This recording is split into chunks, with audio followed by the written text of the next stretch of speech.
Bonsoir, c'est Margot. Nous sommes aujourd'hui le jeudi 3 octobre 2019.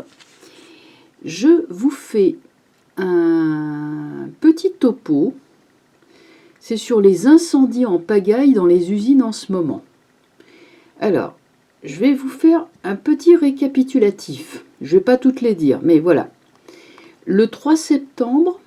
Non, pardon, on va commencer avec le 3 juillet. Le 3 juillet, il y a eu un incendie dans une usine Seine-Aval, classée Céveso seuil haut, dans les Yvelines, à côté d'Achères. Les conditions de sécurité n'y étaient pas respectées, malgré 7 alertes de danger grave. Première usine. Deuxième usine, le 3 septembre 2019. Incendie dans l'usine Lubrizol à Oudel, près du Havre, usine classée Céveso seuil haut. Alors, ça vous rappelle rien, celle-là, elle était près du Havre. Bon.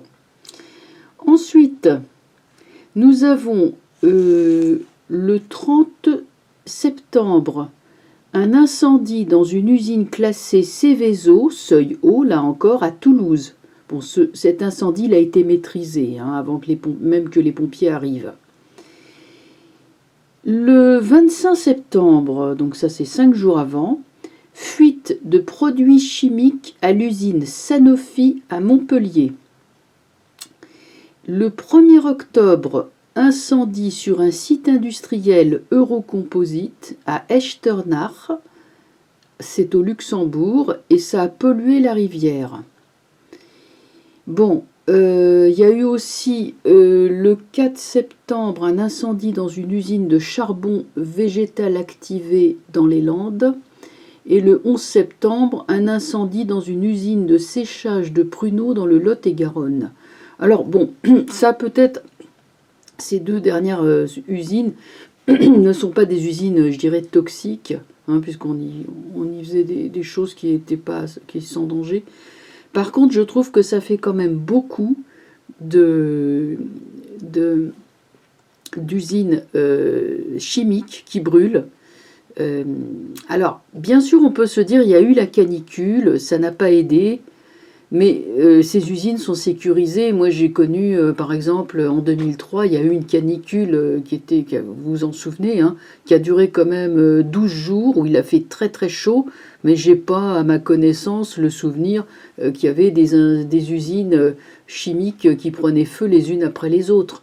Donc, c'est sécurisé à l'intérieur, même si dehors il fait 40. Alors, moi, je voudrais quand même savoir comment, et je remercie l'internaute qui m'a mise au courant, qui m'a envoyé la documentation, je la salue au passage. Moi, je me demande si ce ne sont pas des drones, d'abord, qui font ça, si on n'envoie pas des drones, ou s'il n'y a pas... Enfin, pour moi, c'est, comme je vous disais dans ma vidéo, pour la vidéo précédente, c'est pas accidentel du tout, c'est voulu, quoi, parce que là, on dirait vraiment une espèce de constellation d'usines, en plus qui sont quand même assez près les unes des autres, moi je trouve, qui prennent feu, Alors, bon, voilà, comment est-ce que ce sont des drones, comment ils s'y prennent, et puis qui est derrière, parce que bon, il y a quand même bien des commanditaires qui s'occupent de ça. Donc, on va donc demander au tarot, on va faire un tirage général, parce que je crois qu'il est à peu près sûr que ces usines ne prennent pas feu toutes seules, même s'il fait 50 degrés de chaleur au dehors. Donc on va demander au tarot.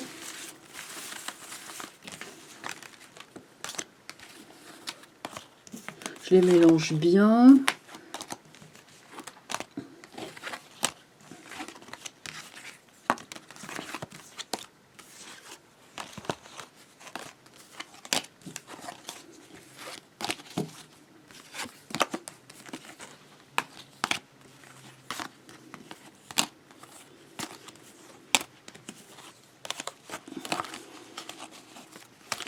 Alors, je voudrais savoir la façon, bon, je pense à des drones, mais je ne veux pas trop influencer le tarot, je demande la façon dont ces usines prennent feu.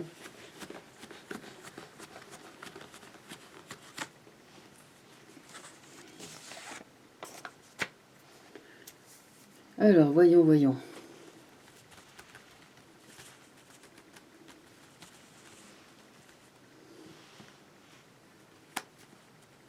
Bon, regardez, on va les prendre comme ça.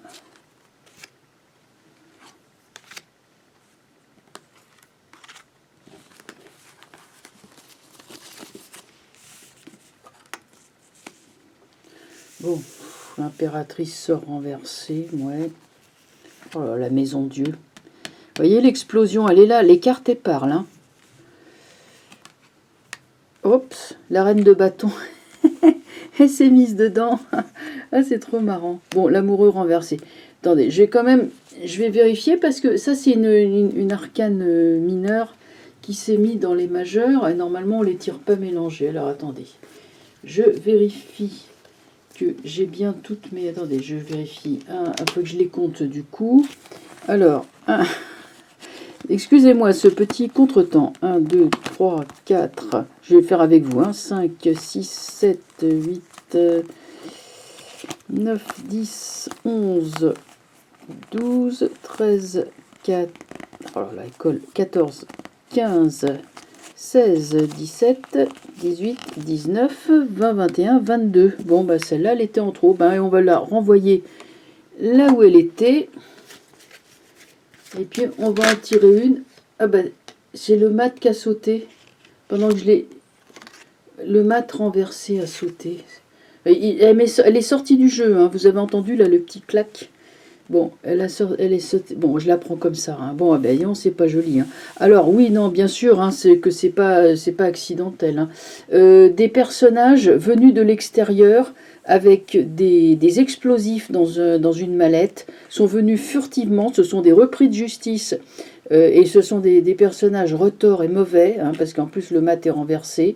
Ils sont venus donc des repris de justice, parce que bon, là ils ont des casseroles derrière, vous voyez, donc ce ne sont vraiment pas des enfants de cœur. Ils sont arrivés pour détruire les usines, et ça c'est pour faire du mal aux gens, hein, c'est pour mettre par terre la population, donc il y a vraiment une intention de malveillance. Voilà. Alors, l'impératrice sort renversée. Je ne sais pas si ça signifie qu'une femme est commanditaire. Bon, moi, je vois pas trop bien. En tout cas, moi, ce qui est sûr, c'est que la ministre de la Santé, qui est une femme, n'est franchement pas... Elle est très passive, elle n'intervient pas du tout. Elle est... voilà, elle attend que ça se passe, quoi. Bon, donc, rien à espérer de cette personne, ça c'est sûr. L'impératrice renversée, je verrais ça comme une tentative de nous endormir. Hein, voilà, il est minuit, bonnes gens, dormez. Vous savez, comme au Moyen-Âge, il y avait un type qui passait dans les rues en criant. Hein, c'était le guet, ça s'appelait, c'était pour sécuriser les gens. Bon, ben là, c'est un peu ça. Hein, dormez, braves citoyens, il n'y a rien à voir. Donc, l'impératrice qui est rassurante, bon, quand elle est renversée, ben, elle ment. Elle ment sur la sécurité, elle ment, voilà. Hein, sur nos sites sont sûrs, sont sécurisés, tout ça, elle représente beaucoup la sécurité, l'indépendance, l'autonomie et le pouvoir. Bon, quand c'est renversé, ben, c'est qu'elle ment sur ces chapitres de la sécurité, de l'indépendance, de l'autonomie et du pouvoir. Et elle peut représenter la France, par exemple. Hein. Là, regardez, moi je trouve qu'elle a des côtés comme ça.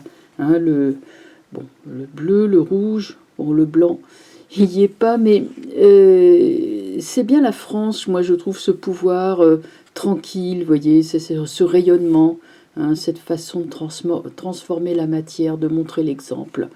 Hein, c'est je dirais cette force tranquille qui représente notre pays tel qu'il est perçu à l'international. Eh bien là, ça sort renversé. Donc évidemment, le prestige de la France, il est renversé. Il en prend un coup. Mais je veux dire qu'on nous ment sur la sécurité. Les usines sont bien détruites par des personnages, je dirais, sans aveu, comme on dit, pardon. Et l'amoureux renversé montre qu'il y a eu un complot. Ça a été commandité, décidé par des individus sans scrupules. Alors, comment ils s'y sont pris? J'avais parlé de drones. Là, on a des choses qui arrivent par la voie des airs. Hein, des rayons ou quelque chose qui effectivement peut frapper à la tête et mettre le feu, hein, provoquer des explosions, dans le but, comme je disais, de nuire à des populations innocentes. Et pour ça, je vais vous dire que ça charge la barque. Hein. Bon, toutes ces choses-là, évidemment, resteront pas impunies. Mais enfin, ces gens-là méconnaissent les lois divines. C'est quelque chose qui arrive par la voie des airs. Premier indice, là, la flamme, qui nous arrive bien du ciel.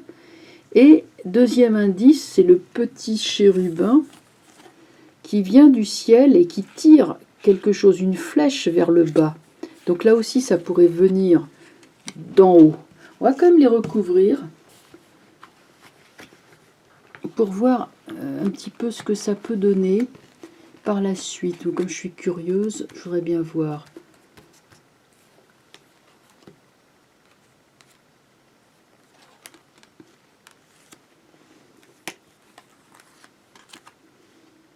Voilà celle-là.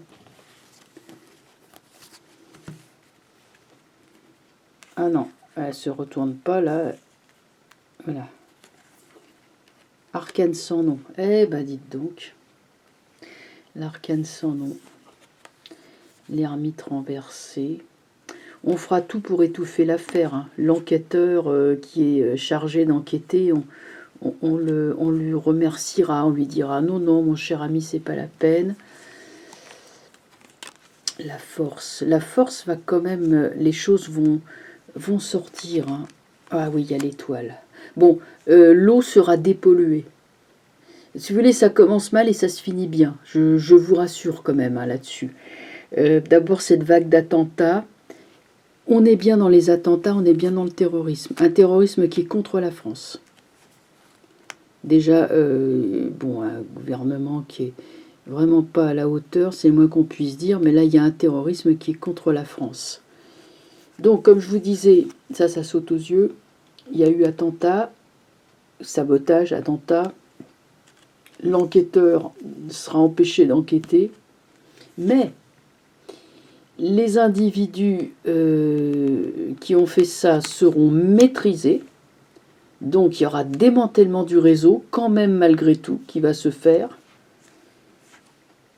Et le complot sera donc avec l'arrestation et la chute des malfaiteurs, on le saura, hein, ils vont être maîtrisés. Ça peut ne pas être porté au grand jour, mais en tout cas, ça va se faire quand même. Il y aura une maîtrise. Ça ne viendra pas du gouvernement. Je ne sais pas d'où ça viendra. Mais ça va... théoriquement, le gouvernement est le seul à pouvoir agir. Hein. Est-ce que ce serait, je ne sais pas moi, je ne vois pas trop comment ça va se faire, mais ça se finit bien quand même. Parce que c'est vrai, je me dis, bon, il y a un paradoxe. On a un gouvernement qui est totalement passif, qui reste là les bras ballants. Mais pourtant, il y a même des sournoises tentatives pour empêcher l'enquête. Pourtant, il y a la force et l'étoile. Hein, l'étoile sort sur les comploteurs. Est-ce qu'on aurait quelque chose qui nous viendrait d'ailleurs, peut-être de l'étranger? Je ne vois pas bien. Je dois vous avouer que je ne vois pas très bien. Mais quand même, ça se finit bien. C'est ça qu'il faut en retenir. Que c'est maîtrisé. Alors bon, écoutez, peut-être qu'il y aura, ou alors des fonctionnaires courageux qui feront quand même le boulot, puisque le boulot doit être fait. C'est possible, moi je l'espère. En tout cas, voilà ce qu'il faut en retenir. Donc vraisemblablement des drones, hein, des choses qui viennent d'en haut, qui viennent de l'air, et qui apportent le feu, hein, donc des instruments qui sont capables de mettre le feu comme ça. Mais il y a quand même des personnes qui ont pénétré dans l'usine, ces usines ne sont pas surveillées ou gardiennées. Enfin, il y a des gardiens, mais je ne sais pas trop. En tout cas, ils déjouent les surveillances. Ils se mettent dans l'usine, mais le déclencheur vient de l'extérieur. Bon, voilà, il y a une double action. Voilà ce que je peux dire. Heureusement que l'étoile à la fin apparaît, hein, pour, comme je vous disais, assainir tout, au propre comme au figuré. Hein. L'eau, elle est assainie, Hein, voyons, on verse de l'eau pure dans la rivière. Et puis il y a l'étoile. Il y a aussi possibilité d'une intervention, je dirais, de chance, d'une intervention sur le plan divin. Je ne veux pas dire qu'il y aura un miracle, je ne sais pas comment je pourrais dire ça. Et, il y aura un coup de chance inespéré dans cette histoire. Voilà, donc je pense que cette histoire d'usine ne va pas durer, d'attentats dans les usines, d'incendie en tout cas, ne va pas durer 107 ans non plus. À un moment donné, ça va s'arrêter. Par quel biais? Là, je vous avoue un petit peu mon ignorance. Enfin, j'espère avoir été quand même assez clair, suffisamment clair pour la vidéo. Hein, je vais arrêter là et je vous souhaite donc une excellente soirée à vous tous et je vous dis à très bientôt. Au revoir.